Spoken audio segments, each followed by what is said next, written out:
if that's the case, if the Torah is Eitz Chaim, then it makes sense also that we have all these keruvim that are sort of guarding the way to the tree of life, which is at the center of the Mishkan, then what's there in this box made of the wood, and in a Mishkan illuminated by the light from the other tree that's been involved in creating this.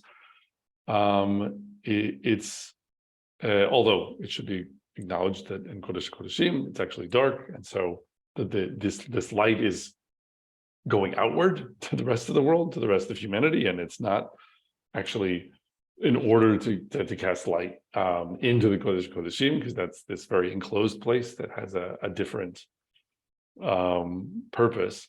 But inside this box, which we don't open, right? What's inside Aron HaBrit? It's Luchot HaBrit.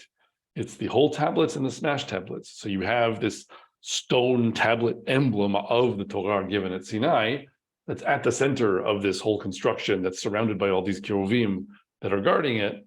And so that does confirm the notion that the Torah is Eitz Chaim. But I think I'll close by just observing that there's an aspect of this that maybe isn't so much emphasized, which is that there's even perhaps an element in the contents of the Aron that explain a little bit better what we mean by the Torah being an Eitz Chaim, because it's not just the broken tablets and it's not just the whole tablets. It's both of them that are in Aron HaBrit, because Moshe smashed a first version and another one had to be hewn.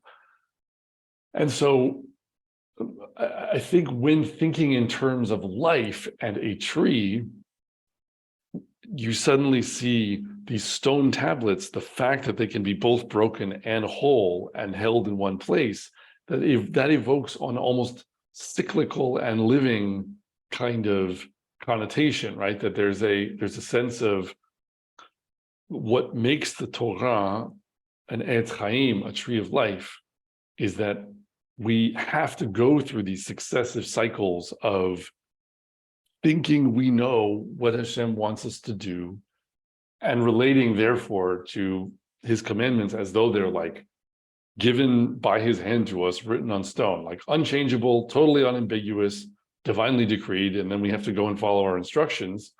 But it turns out when you go and do that, what happens?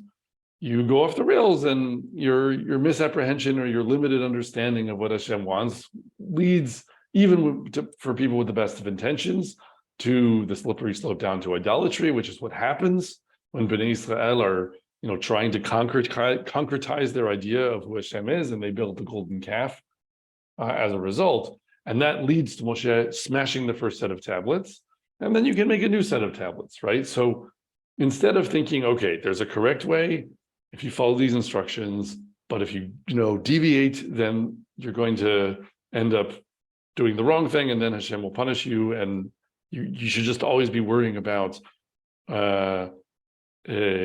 staying perfectly correct, because in a sense that task is clearly defined and it's just a matter of your willpower to do so. We can go from that kind of view to I would argue a more realistic one, in which it's acknowledged that even with the best intentions, our limited capacity to understand will always cause there to be a risk of idolatry, even in sincere attempts to serve Hashem.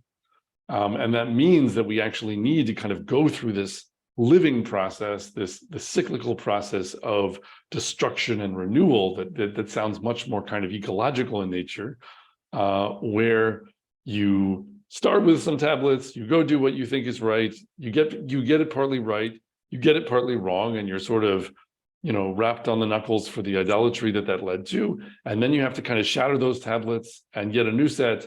And of course, they have the same thing written on them. So it's not about changing the wording of the Torah, but it is about reforging one's relationship to what's written in the Torah. And I think that living cyclicality is an emblem at the center of this whole structure that we call the Mishkan. And that really is, in some sense, this is a very inappropriate metaphor to say the beating heart, because trees don't have hearts, but it is in a sense, like the beating heart of the tree of life that we are constructing through our different uses of tree products in the construction of the mishkan. Regarding what you said about the cyclicality of sort of reconceiving Torah and understanding it on a higher level and a better level, would you say that relates to what we expect the Sanhedrin to do in re-engaging with the Torah Shebaal Peh and bringing Torah to a higher level, or higher level, also perhaps a higher level of clarity? I think that there is an interesting point you raised there, in the sense that there's in particular an issue with the fact that Luchot HaBrit are made out of stone. Most of the Torah is not made of stone. In the Torah, when it's described, like you get all these mitzvot, right? And mostly we write them down in a scroll that's made of animal skin. And there's something inherently less permanent materially about animal skin. It's very hard to make animal skin last for thousands and thousands of years. In some cases, you can, get it to work. People found the Dead Sea Scrolls, for example.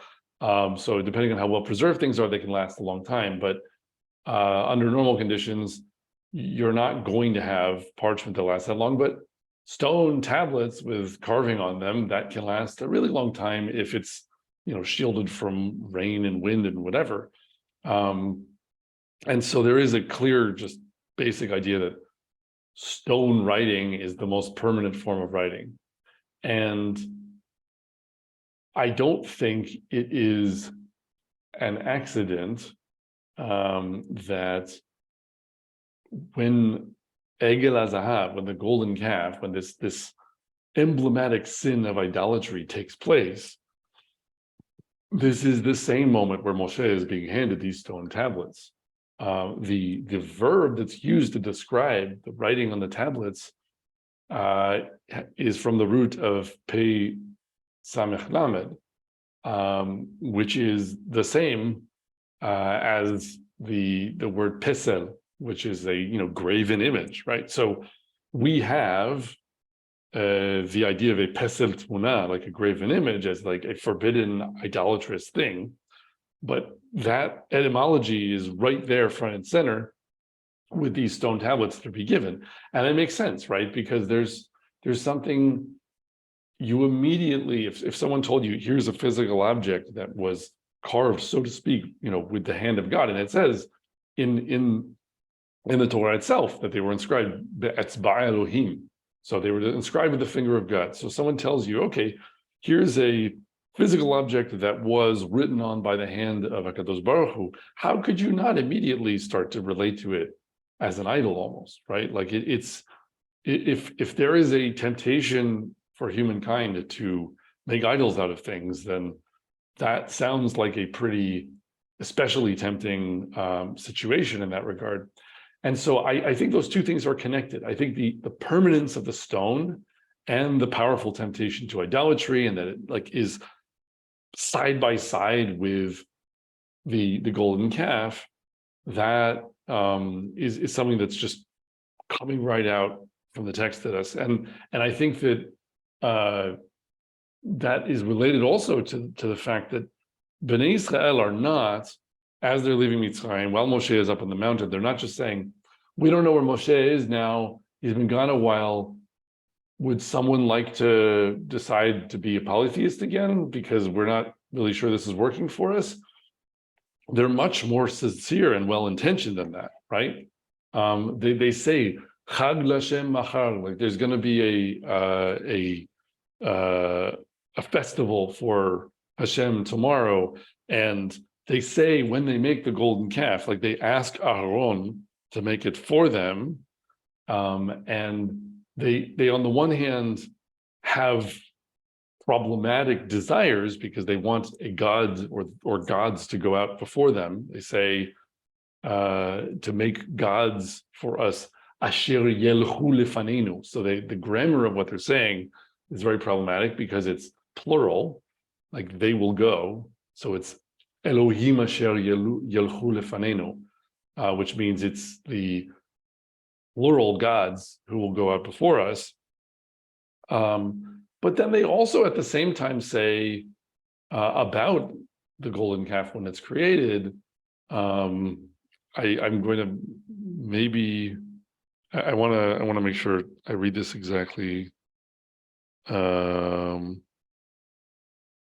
right, so I don't mess up a small part of the pasuk.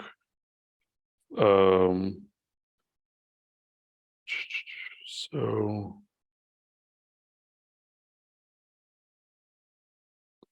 sorry.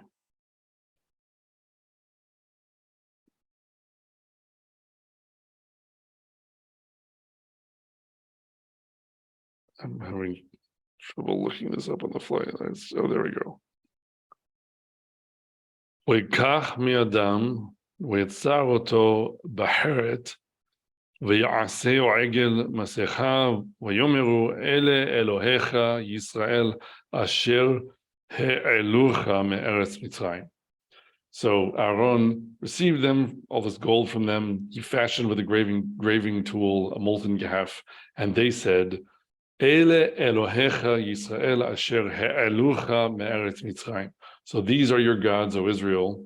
So again, it's plural, so it's a problem. Asher ha'elucha me'eretz Mitzrayim, but they are trying to give some kind of account of or give some representation to what just happened to them. They understand that they had this miraculous deliverance, and they want to honor the power that has delivered them. But when they try to make up their own way of doing that, it leads automatically to this kind of polytheism and this, idolatrous relationship. So it is a problem. But I don't think you can say that it's just that, they ran into some Moabites, they decided they liked the Moabite pantheon better, and they switched. They just went through Kriyat Yamsuf. They just, were liberated, and they saw the Yad Chazakah of HaKadosh Baruch Hu and all of that. So you can, I think, you can assume that they're trying to do this right, and they're getting it wrong. So what is the problem? And sorry, that was a very long preface to answering your question, which is, I think that part of what we see with Egel HaZahav is the Torah is talking about the danger itself of making an idol out of the Torah, right? That if you relate to the Torah as an insufficiently dynamic and insufficiently subtle thing, if you relate to it as, here are my instructions, they are engraved in stone, they're from the hand of God, and now that I have them, there's nothing more to think about. I just, put the machine code into the punch card machine, and it should perform its functions correctly. Having too much of a relationship like that to the Torah itself can in its own way lead to idolatry, can lead to well-intentioned idolatry, can lead to a failure mode in Avodat Hashem that purports to be doing everything correctly and according to the right instructions.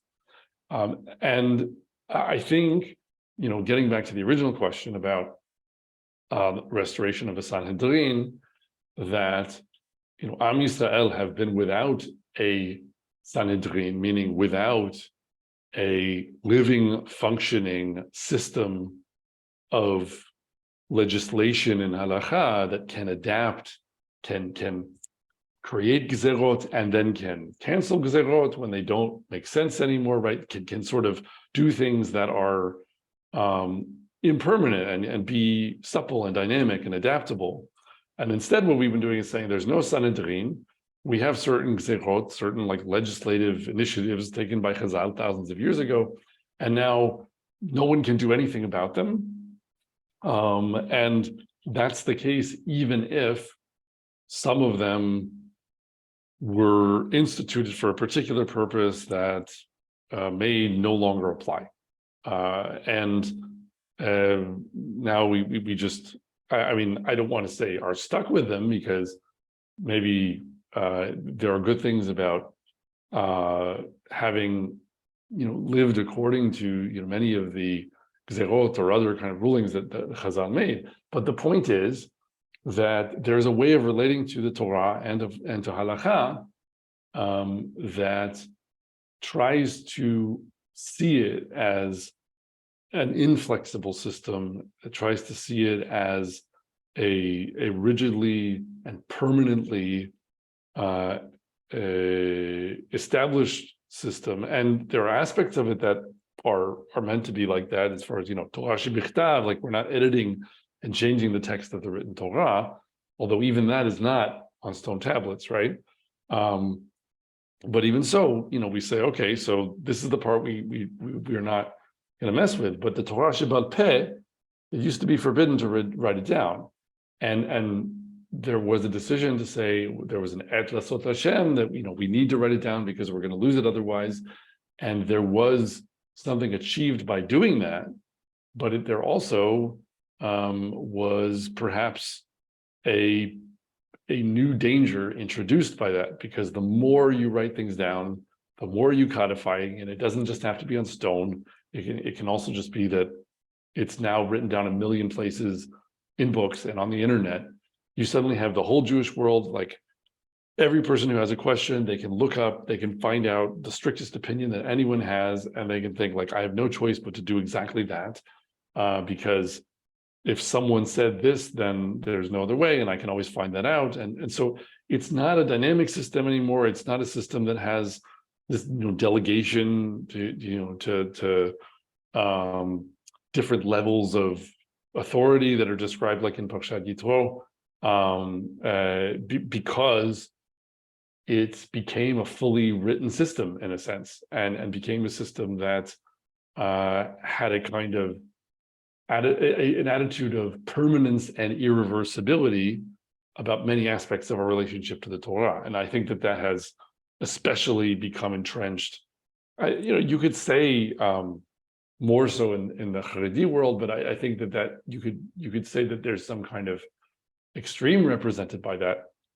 But really, it's throughout the Orthodox Jewish world, and I think it is very much a part in general of what Bar-Hayim often calls the mentality of Galut Judaism, like the relationship to Torah, that we had to be in this kind of sporulated state for surviving Galut, and really now we're back in our land, and we're in this sort of just add water phase where the dry bones are coming back to life, and there's a lot more dynamism that's possible, I think, and that really may be part of what's being suggested here. As you were speaking, I was thinking to myself that perhaps one can look at Jewish history since the last Sanhedrin as being a process of idolization or concretization of sorts. First, you had like you said, first you had the Torah Bal Peh, which was not written; it was Bal Peh, and then it was written, and then we went to the next stage, which was the decline of the Yerushalmi and the focus on the Bavli and the Yerushalmi going in the background. So it was a more Bavli-focused Judaism. And then from there, we went ultimately to the Shulchan Aruch, codification. I mean, Rambam was also codification, but let's say a more advanced, for lack of a better word, or a later form of codification with the Shulchan Aruch. And then from there, we come to the Mishnah Berurah. And then from there, we come to Lakewood, where people some of them think that's the place to be. And at a certain point, it becomes, that what's left for people to argue about is different procedures for opening a can on Shabbat so that you are being sufficiently destructive of the can. And on the one hand, halacha, there are many things that are wonderful and beautiful about even, every aspect of halachic discussion, even when it gets into very fine details. But the point is that there's a whole lot that we don't wiggle about at all now, or like that we're, according to the, so to speak, the Mishnah Berurah kind of approach, like we're not supposed to be moving that furniture around. That stuff is all nailed to the ground, and there's like a few degrees of freedom left for different gedolim to disagree with each other about exactly what you can or can't do with a dud shemesh or with, a can opener or whatever else. And those become the focus of the discussion. But there's the question, I guess, of how much of this was originally meant to be like stone versus something that has a bit more suppleness to it, like the green leaf on a living tree, and something that has more cyclicality and dynamism to it, and something that is in more sort of iterative relationship with the way that Am Yisrael are living and the world that they exist in. And I think that has to obviously be done very carefully, because now at this point in some ways, when the Talmud was written down, it clearly was written down in a way that tried to make it so that you still kind of had to have an oral tradition to make sense of it. Like it's not written down in a sort of a code of the kind like Rambam was trying to generate with the Mishneh Torah, or that became things like the Shulchan Aruch, that as we go down through the ages, it's like trying to make it more and more and more kind of like what I was referring to before as machine code. Like you can't just pick up the Talmud and be like, all right, I'm gonna compile this code and live according to it. It's an enormous labyrinthine jungle, and you still kind of have to have a guide and a partner in discussion to even figure out what's going on. And that is less and less the case as you go down through the ages into these more sort of practical codifications of halacha, which are useful on the one hand, but they also create this reaction in the sincere Oved Hashem, saying, like, if I really want to serve Hashem, well, this is the rule, right? It's written here in the book. It seems pretty clear, like, I can do this, I can't do that. And the degree to which those rules actually are not bendable or are not kind of questionable, depending on all the different interpretations of sources that were necessary, like the tower of assumptions about what sources mean and how they should be interpreted that you're standing on in order to be, reading in the Chaye Adam or something like that, exactly what you do in this case or that case. Those issues, are things that could be revisited in a much more dynamic way if there were a Sanhedrin again. And certainly that's something that is a new kind of opportunity with Am Yisrael returning to the land in the way foreseen by Yechezkel HaNavi and his nevuah, his prophecy of the valley of the dry bones. Like bones and stone are very similar, right? But the difference with bones is that you can imagine them coming back to life, and sort of that water comes back and flesh comes back, and there's something that's kind of soft and supple and dynamic that returns to the way the whole system is functioning. And so, yeah, we need the luchot, we need the stone, because we need some kind of dinosaur DNA to reconstruct the whole living thing from, in a Jurassic Park style. But it's if all we do is relate to the stone, then there's a problem, and then maybe it's even a problem of idolatrous proportions. I think actually another thing I'll just mention in connection with this idea is that I see this idea elsewhere in the Torah itself.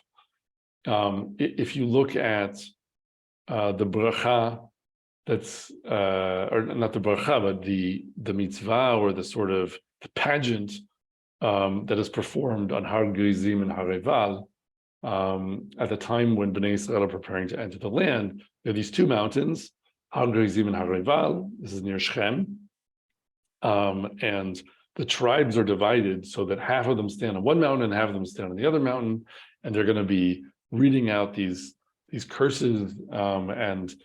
But before they do that, you have to have different tribes on different mountains. Har Gerizim is for the bracha, Har Rival is for the klala, for the curse, and Har Gerizim is for the blessing. And who is on each mountain, and also what else is there on each mountain. So in Har Gerizim, there's just the tribes, and the tribes that are there are Shimon, Levi, Binyamin, Yosef, Yehuda, and Yisachar. Okay, and I'll explain why it was very easy to remember which ones in a second. And the other ones are on the other mountain. So that would be, the remaining 6 that I didn't mention. People like Gad, Asher, Naphtali, Zvulun, Reuven, Dan,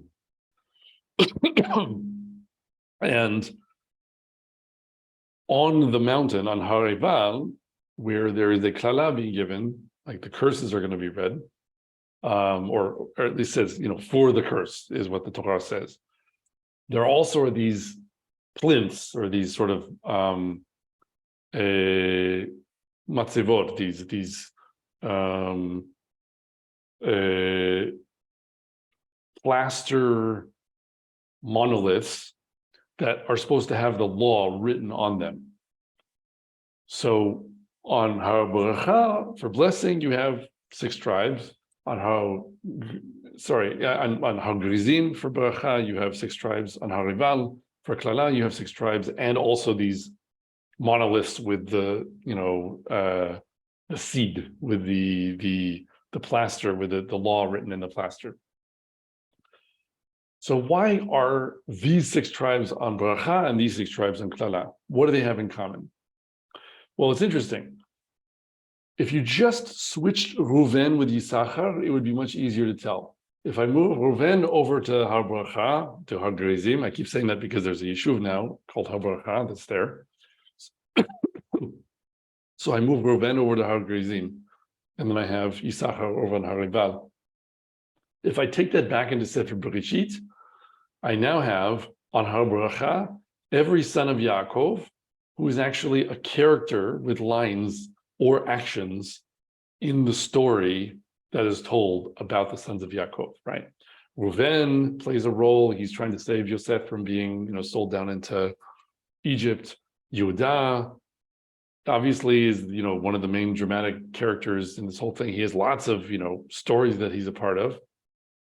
Binyamin is part of the story because although he's not a vocal part of the story, it matters that he chose not to steal anything from Yosef. So he made a consequential choice that was part of what went on. Shimon and Levi, the whole thing in Shechem, and then also, Shimon again is being imprisoned. And so everyone who's being listed there is like a character where we have some sense of who they are and the choices they made. And I'll say that even about Binyamin, because he was not guilty of stealing, and so then he was framed for stealing. And that is a consequential choice, because otherwise the story wouldn't make sense if he had been a thief and had stolen something. The other brothers, they are listed as sons of Yaakov, but we get nothing else about them in Sefer Bereshit other than that they exist. Naphtali, there are midrashim, right, about things happening that start telling us things about them. But if we don't have midrashim, we just look at what's written in Sefer Bereshit, Dan, Naphtali, Zvulun, Yisachar, Asher, there's just, or God, we don't, it's a blank, complete blank. So now the question is, why is Yisachar switched with Reuven? And I would argue that the reason is because Reuven did some good things and he did some bad things. So Reuven is the one who clearly made a mistake that it's not clear that he atoned for, because there's this mention of him ascending his father's couch, like there's maybe some implication of sexual immorality. And that's even a sin that is in the curses that are to be read at Har Gerizim and Har Rival. It's one of the things that's mentioned that you shouldn't do, right? You shouldn't get involved with, the wife of your father. And it's not clear exactly what Reuven did, and that's a whole other discussion. But Reuven clearly was lowered in his place because of this mistake he made. Whereas Yisachar, what does Yisachar stand for? Yisachar was the son who was born after Reuven gave these dudaim, these mandrakes, or whatever how you want to translate, these plants to his mother as a gift. And then that led to this sort of peacemaking between Rachel and Leah, and then Rachel eventually conceived as a result of HaKadosh Baruch Hu seeing that she had done this kindness to her sister, but the child that Leah conceived was Yisachar. So Yisachar stands for Reuven. He's really there for the good part of Reuven's choices. And so he still is part of that same theory. So what we have is on the mountain for bracha, for blessing, all the personalities of Sefer Bereshit who make choices, who are just like figuring things out and deciding what to do in a way that is very dynamic and alive and personal and particular and spontaneous and creative, right? And then over on the other mountain, for curse, what we have is everyone who does not fit that description, plus a guy who made a mistake, like and did the wrong thing, because it's also true that doing the wrong thing is cursed, right? And then we have these mitzvot that are there, and they're written in plaster, and they serve two functions there. Because on the one hand, it's like, well, if you're gonna make a mistake like Reuven, you need to read the Torah, right? Because better that you should do right because you're following instructions than that you should do wrong. But for everyone else, it also is like an emblem of the static nature of who they are, right? Like if you just have a stone tablet or a plaster plinth with engraved writing in it, and you're just kind of compiling machine code and following instructions, then who are you? What does it matter what you become? You're not becoming a human being. You're not being creative. You're not making choices that matter. So there's this desire that HaKadosh Baruch Hu has in this pageant that is that Moshe has the tribes perform, to show us that part of our relationship to Hashem has to be through creative choice and kind of the narrative of our lives, and that's really like what he wants to give bracha to. And there's something very problematic about a robotic relationship, or a sort of completely blindly obedient relationship to a fixed set of written instructions in some hard, permanent substance like stone or plaster. And we aren't exactly told not to be that, because they're there too, and they're part of Am Yisrael, and some of what we're trying to do is kind of that, like it doesn't work unless there's a backbone to all of this, and you have to do certain things and follow instructions. But if that's all there is, then maybe it becomes idolatry, a la the golden calf with the tablets, or maybe it can be accused of not being, something that Hashem ultimately can bless, because the bracha has to sort of come in response to the way your creative personality enlivens the whole process of serving him and keeping mitzvot.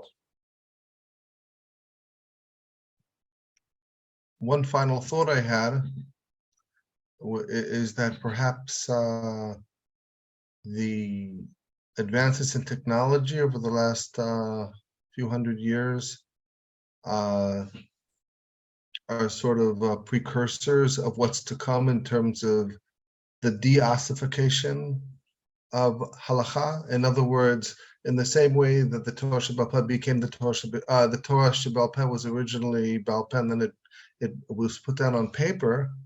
So now we were in a process where paper is less and less the format for writing things, and everything has sort of gone up in the air, from the radio and the television, where everything's up in the air. That's how the word travels, is in the air, literally, sort of, both radio, television, then internet, and it can become else. much more of a dialogue as a result. That it's right. You can almost see how this is going to directly impact what's going to be happening when a Sanhedrin reemerges. Yeah, well, I think it's a very interesting process because in the short term, I think that the increased intercommunication of every part of the world with every other part of the world probably had a bit of a de-diversifying effect on halacha and Jewish observance, because it used to be that you just had so many different parts of the Jewish world that were barely in communication with each other, that a lot of things were more locally determined, and you would just ask your Rav, and every so often some community would like write a letter and hope that someone like the Rambam or whatever would respond to them and give their opinion.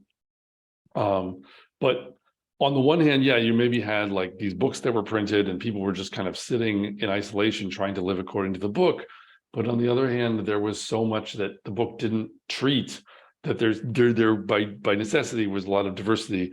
And then what happens is, once everyone kind of suddenly can see what everyone else is doing, there's this mad rush to the strictest interpretation of everything, because no one wants to like be accused of not keeping the Torah. And so there are a lot of things that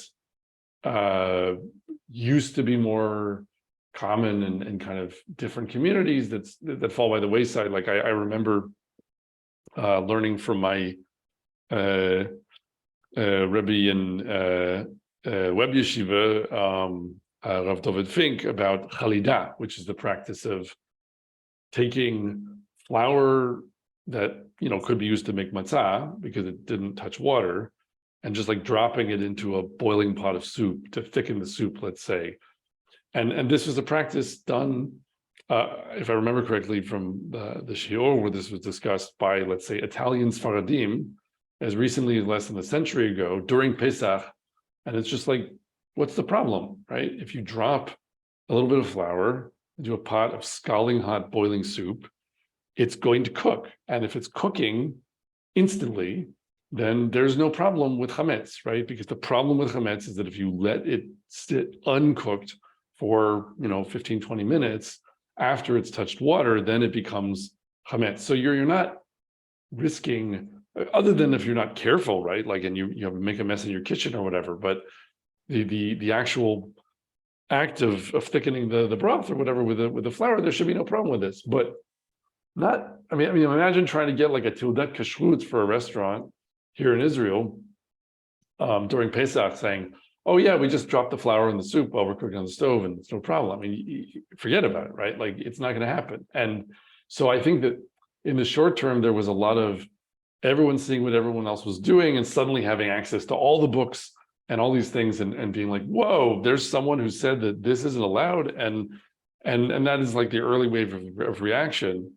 But then I think what happens, and what we're seeing now is, as time goes on, you have other effects that take more time, where there's so much discussion that can happen, and so much debate and interaction, and so much sharing of interpretations that can happen, that it can start to be that you can ask questions people couldn't ask. Because, if you were in, I don't know, Vilna or whatever, 300 years ago,